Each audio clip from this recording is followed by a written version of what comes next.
Hello, welcome to the lecture on producer behavior. This will be split up into several different videos that will be available on Canvas. This first video, we're going to start with the fundamentals and assumptions behind the producer behavior model before moving on to the production function in the next video. So when we think about producer behavior, we have three key questions that we want to ask and identify the answers to. The first is, how do firms decide whether to produce and how much to produce? The second is, how do firms choose between inputs such as capital and labor? Do they use a more capital-intensive production process or a more labor-intensive production process? And finally, how does the time frame of the analysis affect firms' decisions? If they want to increase their output now, what does that mean for what inputs they use compared to if they want to increase their output in a year?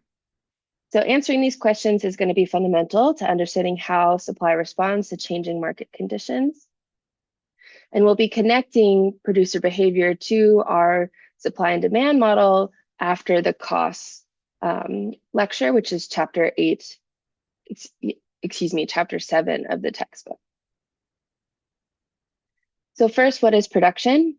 Hopefully very intuitively, production is a process by which a person, company, government, or other agency uses inputs to create a good or service for which others are willing to pay. Okay? And that last bit is very key in our discussion of, in our definition of production, right? Others have to be willing to pay for the good. You can't just produce anything and expect people to buy it, right? We only really consider it when it's something that is demanded by others, demanded by consumers. I might spend hours painting a small little penny with my favorite soccer player's portrait. Doesn't mean that anyone wants to purchase that, right? Or I might spend hours carving into that penny Buchanan's definition of economics, right? Very few people want that, if any, right? I'm not very good at carving wood. And so just because I'm doing it, I'm putting in that labor, doesn't mean that it's going to count for us as production. It has to be something that for which others are willing to pay, right? It has to be a good. Within this production process, we have two types of goods that we're going to focus on. Final goods will be the goods bought by consumers. Sometimes we'll call this consumption goods. So if you look at the images that I've included on the slide, the coffee cup with the coffee in it, that's going to be a final good, right? If you think about going to a coffee shop, what are you purchasing? It's that coffee, right? So that's the final good. An intermediate good is any good used to produce another good, or especially produce that final good. So at our coffee shop, the coffee maker or whatever tool they use to create that coffee is an intermediate good. We call these goods capital goods. They're goods that aren't bought for the sake of that good, but for what that good can produce for us, right? So we don't purchase tractors just to have the tractor, right? Farmers purchase tractors because they can till the land and provide other services that they need to produce crops. And we have 9 assumptions about producer behavior that we'll be using for this model. The first is that any producer is going to only produce a single good, right? They're not going to produce many different things, just one single thing.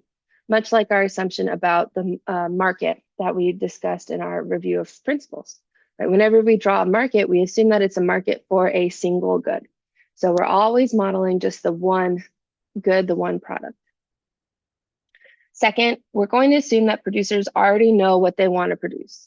They've already chosen what good they want to make, what market they want to be in. Third, we're going to assume that producers want to minimize their costs. This is another way of saying that they want to maximize their profits.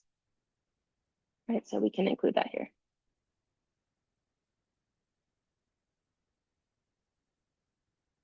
If a producer minimizes their cost, that means then by definition that they're going to be maximizing their profits. They're two sides of the same coin. Fourth, we're assuming that our producers only use 2 inputs, capital and labor. So this is a highly, of course, simplified model, like I discussed in our What is Economics lecture. Right? We're going to start with the more simplified models and then add nuance later. So things that might be missing from our basic model are things like quality of that capital and labor. We might want to we might otherwise think about information available to them, right? There's a lot of different inputs that go into production besides just strictly capital and labor. What you'll notice, though, as we go through this chapter, is that capital can be defined broadly enough that it encompasses most things that go into the production process that are not the workers creating the good. Fifth, we're going to assume that only labor is flexible in the short run, meaning that in a short run analysis, capital will be fixed. So if our producer wants to increase their output from today to tomorrow, they're not going to be able to buy new machinery, new capital goods. The only thing they can do is bring in more people for the next day's shift. Six, we're going to assume that if someone puts more inputs, more capital, more labor into the production process, they're going to get more output. So more input leads to more output. Seven, we're assuming that there are diminishing returns to labor and capital, meaning that that first worker is going to be much more productive than the second, third, fourth, or 10th. Right? Without that first worker, nothing gets done. Right? That's sort of what we're looking at.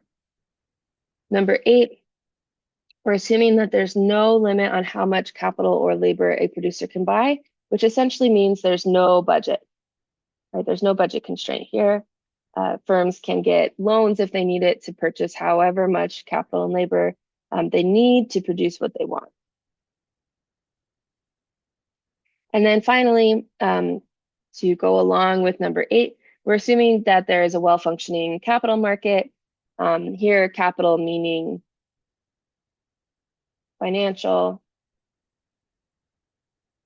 So someone can get loans, right? Whereas here, for capital, we're meaning intermediate goods. So pay attention to that dual meaning of capital and make sure you're using it correctly, right? Make sure you're using it in the way that you mean. And make sure to pay attention to how it's used in different problems and prompts, right? Most often, you're going to see it for this class used in the sense of intermediate goods. Very, very rarely will we be using it to talk about financial markets, okay? So again, we're assuming they're well-functioning financial markets so that producers can get loans whenever they want, meaning there's no budget constraint. Now, this is, again, introducing another simplification for us. In the real world, there are a lot of people for whom capital markets are not well-functioning. Right? We can think about in many countries, women are not allowed to take out loans. Right? So that means that they're going to have a very strict limit on what they can produce as entrepreneurs. We might also think about how capital markets usually operate. Right? Usually you have to have some asset to take out a loan against. So if we think about doctors or people who are in medical school, they have a high expected lifetime income, right?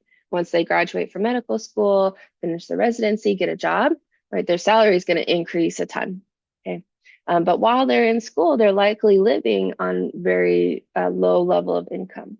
And they can't smooth, is the word that economists use, across those two periods of time in their life, because you can't borrow against skills or future income, right? And so there are other ways that people might be capital constrained besides just prohibition of receiving loans, okay? So just keep that in mind. It's not gonna make too big a difference for us in our model, but it is a way that we've simplified the model, and it does affect who our model can reasonably represent. Okay. Here we're gonna stop. In the next video, we'll pick up with the production function.